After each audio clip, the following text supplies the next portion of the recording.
Today's episode of the Anxiety RX podcast is about resistance. I was resisting telling you that. Bad joke, I know. But resistance is one of these things that rules our lives and we don't even know it. That's the thing about resistance. Resistance is one of the biggest sabotagers, and it's a trick of the ego. The ego will resist anything that's ever hurt you in the past. So if you were in grade 4 and you were in show and tell and you made a fool of yourself, you're never going to want to do show and tell again, maybe, or talk in front of people. So resistance is this really powerful force in us. And in electricity, resistance is the opposition to electrical flow. And it's kind of the same thing in the nervous system. There's a resistance to flow. There's a flow state that goes with negative emotion, and we don't want to feel it, so we resist it. And one of the ways that we resist it for us worriers is worry. We worry. It's a way of resisting that negative feeling. Because there is this talk about, hey, stay in the moment, live in the moment, live in the moment. But what if the moment is frickin' painful? I used to think this all the time. Like, what if the moment is painful? Why am I supposed to live in the moment when it hurts? The reason, I think, is that we learn how to deal with this sense of what I call alarm in our body if we allow it to be there, if we allow ourselves to go into it. But if we resist it, and one of the cardinal ways that we resist things is we go into our heads. We resist this pain, this alarm that's in our body by going into our heads and worrying. Because we worriers hate uncertainty almost more than anything else. So when we feel alarmed, we go for certainty. And for us worriers, that was being hypervigilant. That was worrying when we were a child, going up into your head and resisting the pain that's in your body. So it's important to understand that resistance is not bad. We need resistance. We need to resist having sex without a condom. We need to resist. There's things that we have to do. We have to resist doing things to keep our lives in check. But resistance, especially from an emotional point of view, is something that's often stagnating. It slows us down. It doesn't allow us to flow through the emotion, because if we're always going up into our heads and we're never allowing ourselves to go into that felt sense, that present moment sensation of alarm, we never actually metabolize the alarm. And if we never metabolize the alarm, we're always going to be victims to it. And it's always going to fire us into our heads, and we're never going to be able to feel safe. And that's another thing I see with my anxiety people and myself, is there is a resistance to feeling safe. Because in my childhood, feeling safe was always a temporary thing. There was always something my dad would do that would cause the family to go into chaos. Now, again, my father was never abusive or aggressive, but when he would go manic or go depressed, it would turn the household into a bit of a chaotic environment. So I have a resistance to feeling this negative emotion. And I also have a resistance to feeling good, because when I felt good, that's when the sheet got run out from under me. That's when the rug got taken out from under me. So I think a lot of us have that there's a chapter in my book says when it's not safe to feel safe. And children who have alcoholics, when they have these alcoholic kind of breakdowns and they blow up, there are always this period of quietness before the blow up. So children specifically of alcoholics, abusive alcoholics, I see this in them a lot, is that they're afraid to feel safe because there was a period of safety before the next binge, before the next blow up. So we get this unconscious program that it's not safe to feel safe, and we resist feeling safe. Now, that's a recipe for going through your life in a very disorganized, painful state. Like, if you can't feel safe, if you resist feeling safe, it's going to be very difficult for you to go through life as far as that goes. So I think, what do we do about it? Well, I think it's really important to be aware of our own resistance to things. So you can't change anything. Like Brene Brown talks about that you can't change anything in yourself until you completely accept it. So accept where you resist. Accept the fact that you worry. Accept where you're resisting in your life, because there's probably something to that related to your childhood. which is I don't want to go back there. And that's what the ego comes in. The ego has a very powerful structure, and that structure really relies on a lot of resistance.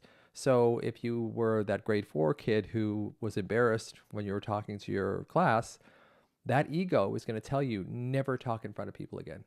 That's what the amygdala does. That's what the ego does. They kind of work in concert. And they tell you, do not do whatever hurt you in the past. Now, the problem with that is you can never grow. You can never grow because whenever you go into going outside of your comfort zone, your ego will light up and the resistance will come up. Like, you can't do that. When I thought about writing the book, it's like, I can't write a book. I'm not a writer. And apparently I am. So it is one of those things where really challenge your resistance and kind of, can you flow through it? Can you flow with your resistance? Because so much of it is just black or white. Resistance is either on or it's off. And can you develop this relationship with resistance that you can just be with it? You can just be with the resistance. Where do you feel resistance in your body?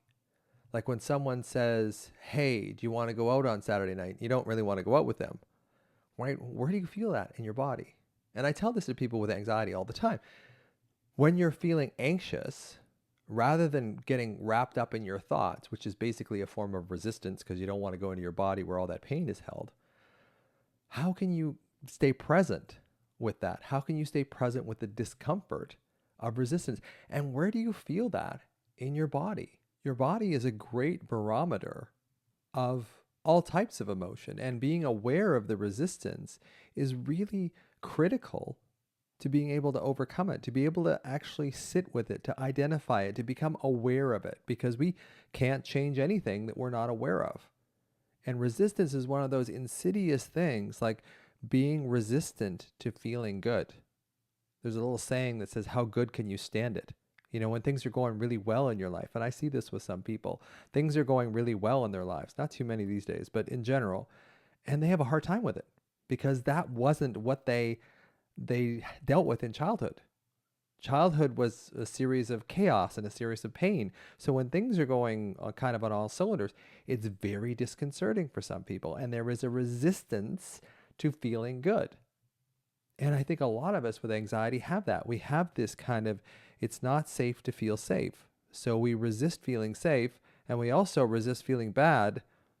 So it's no wonder we're anxious. We have two different things pulling us in two different directions. So when we resist something, we tend to hold on to it tighter. And what you resist persists. It gets louder. Or what you resist insists. It just, when you resist something, it will find another way of coming out. So when you resist that alarm in your body, it comes out in your mind. It comes out with, worries, what ifs, warnings, worst case scenarios. The mind has to do something with that energy. So the more you hold on to what hurts you, the more it's like having a hot potato. The more it burns you. So it's really important to understand, how do I feel resistant in my body? So when you're feeling resistant, instead of thinking about it, go into your body. Where do I feel that resistance? For me, when someone asks me to do something that I don't want to do, it comes right up into my throat. It's like, I don't want to do this, but because I'm a bit of a people pleaser, not a bit, I'm getting better. So I feel this obligation to help people. I think going back to my own childhood, because that was the only place that I felt comfortable, really, was helping my mom, helping my dad with their emotional issues. So no surprise I do this now. But there is a resistance for me to just allow that feeling to be there, and that it's okay for me to be resistant. It's okay. It's not a sign of my character if I can't help somebody, which is difficult for me. If I find someone that I can't help, it really brings up this sense of impotence in me, which was basically my childhood. My dad, I couldn't help him. So I do this thing as a doctor where I help other people, and that sort of sublimates the energy a little bit. But it's not really honest to me. It's not really saying, okay, you're resisting doing everything for other people because that will not be good for your psyche. That will not be helpful for you in the long run. So I would ask you, where do you resist? Where if you're a people pleaser, is it really hard for you to say no? And in that resistance to say no, can you localize that in your body? Can you localize where you feel that resistance? Because we can embrace that resistance. We don't have to treat it as the enemy. That ego saboteur that's there that kind of resists us, that makes us resist emotion, we can be aware of it. And when you're aware of it, you're more likely to allow yourself to kind of flow through it. So when you can find that resistance in your body and put your hand over it and embrace it and say, this is where resistance comes in my body. And you can use that as a signal that your boundaries are being crossed somehow. So when we get resistant, it's not that resistance is bad, but we have to be aware of where it's coming from and not just knee-jerk automatic resist something that could be helpful for us. When we resist negative emotion, we typically go in our heads and worry, and that's a trap we'll never get out of. But when we allow the resistance to be there, when we can feel it to heal it, when we can make friends with it, when we can come alongside our own resistance, and we don't have to use it as a block, a protective measure, we can actually use that resistance to our favor and become aware of what we're resisting and how it feels in our body. And then once we're really familiar with that feeling, we can use it as a beacon for, hey, I need to pay more attention to this thing because my resistance is up.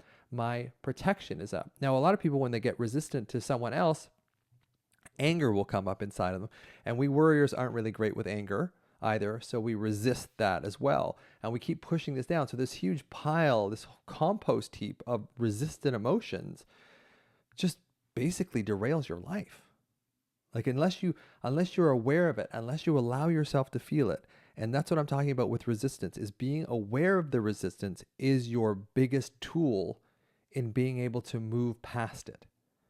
So it's that same thing about saying living in the moment. Well, living in the moment can be really painful. But if you can sit in the moment with that pain rather than automatically, like that knee-jerk reaction of going up into your head and over worrying, overthinking, if you can recognize, oh, this is resistance. This is uncomfortable. I don't like it.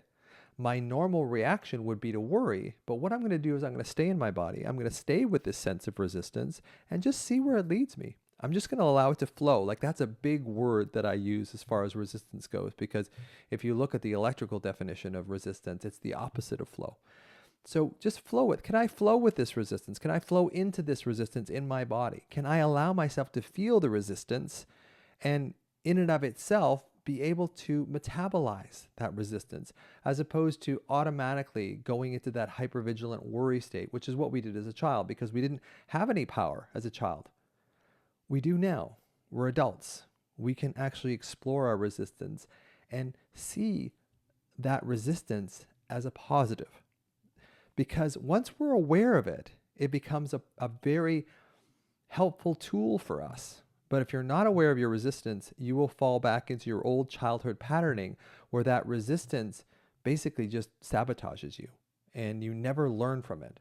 We just do the same thing over and over and over again, which typically for us warriors is going into our head, ruminating, getting into these intrusive thoughts, and just rather than feeling, the uncomfortable feeling in our body, we resist that feeling. And the best way of doing that, best in quotation marks, is going up into your head and worrying, because that's the old way. And it did work when you were a kid. So you can use that resistance as a signpost that your boundaries are being trodden on. I don't want to say violated, but trodden on a little bit. And then probably some anger will come up a little bit too. So if you can kind of see the cocktail of anger and resistance, how they play on each other, and then how we typically, we warriors, stuff both of those things down and do the opposite. Resist the urge to stuff it down. See it for what it is. Be able to feel it in your body and allow it to be there and come alongside of it. Treat it like it's a friend, because it is a friend. It's trying to tell you something, and it's something you probably pushed aside for a very long time because your go-to is to go up into your head and worry. So if you understand that the resistance is driving that worry and you can make friends with the resistance and metabolize that resistance, you don't have to worry so much anymore. And not only do you not have to worry so much anymore, you can use this resistance, this sense in your body, this sense that you start getting used to and treat it as a friend, as kind of a beacon to help you understand where your boundaries are, where you allow yourself to feel good and where you don't, where you allow yourself to just let emotion flow and where you block it, because where you're blocking it probably has something to do with how you blocked emotion as a child to protect yourself. Because resistance is one of those things that ultimately it's protective. So if you can recognize your resistance, if you can really develop a felt sense in your body, it's like, I'm resisting this right now. Can I just stay with this resistance and just see what comes up? Just see what's there. It's a million times better than as soon as I feel negative emotion, I go up into my head. I resist the emotion and I just jump into my head and I start creating worries. A million times better than that is staying with your body, even if it hurts. Staying in the moment, as they say. Stay in the moment. Even if it's uncomfortable, and start recognizing your resistance. Because again, as Brené Brown says, we can't change anything we're not aware of. So if you develop a really good sense of awareness of how resistance shows up in you, it no longer can sabotage you because you're aware of it. It's not, operating you like a puppet behind the scenes. You have some agency, you have some control, but you won't have any control if you're not aware of your resistance. Once I became aware of how my resistance shows up in me, once I had that felt sense of, oh, this is my resistance coming up, it gave me a sense of power. Now when I feel my resistance, I know that it's something that I need to drag my awareness to, because my automatic reaction is to just resist and go up into my head and worry or do whatever I'm going to do. Now I know I have a choice. That's the thing. Once you realize how your resistance shows up in you, then you have a choice. Before, your resistance just ruled your life. You would just feel something negative. It's like, no, I can't go there. I'm going to go up into my head and worry or do whatever you're going to do. Once you realize, oh, this is my resistance showing up. Okay, you can wait. You can just allow that feeling to sit there and use it as a beacon, as a point of awareness, so that you're no longer like stimulus response. Viktor Frankl talks about that. The space between stimulus and response is a place of power, is a place of choice. And once you're aware of your own sense of resistance, you have tremendous power because it no longer can rule you anymore. So that's why I did today's podcast on resistance, because it's such a huge component of people who struggle with anxiety and alarm. We resist feeling good and we resist feeling bad. So where are you in the middle of that? Well, of course, that's going to create a tremendous amount of internal conflict, which of course creates alarm, which of course automatically goes up and creates all these warnings, what ifs, and worst case scenarios in your mind. So you live in this loop where you don't even realize what's feeding the loop anymore. And a lot of what feeds that loop is resistance. And when you know what resistance feels like for you, you may not be able to fix it right away, but at least you know. At least now, forewarned is forearmed. You know what your resistance feels like, and then you have a choice. So what I would say is just be really aware of how resistance shows up. If your partner asks you to vacuum and you're like, I'm not freaking doing that, how does that resistance show up in your body? When one of your kids says, can you drive me to the mall? And your resistance comes up, where do you feel that in your body? How does resistance show up for you? Because chances are your resistance will show up now in the exact same body signature way it did when you were a child. And it was automatic when you were a child. Typically, we get resistant to something and we go into our heads, we worrying types. So if you can be aware of what that feels like in your body, what resistance feels like, you can make the choice. And you can rise above the automatic knee-jerk reaction to go into worry, because that's what's just going to keep the resistance alive. One of the things about resistance is you can't get enough of what you don't want. So once you realize, hey, I'm resisting, that puts you in a tremendous place of power. And resistance may show up in different ways: distraction, procrastination, self-sabotage, addictions. Addictions are a form of resistance. We don't want to feel, so we do something else. So resistance is this widespread entity that can show up in many, many different ways. But I really want you to be aware of how you resist, how it shows up in your body. And then once you really feel what resistance feels like, and you train your mind to go, oh, this is resistance, then you put yourself in a place of choice and power. And that's all I got to say about resistance this week.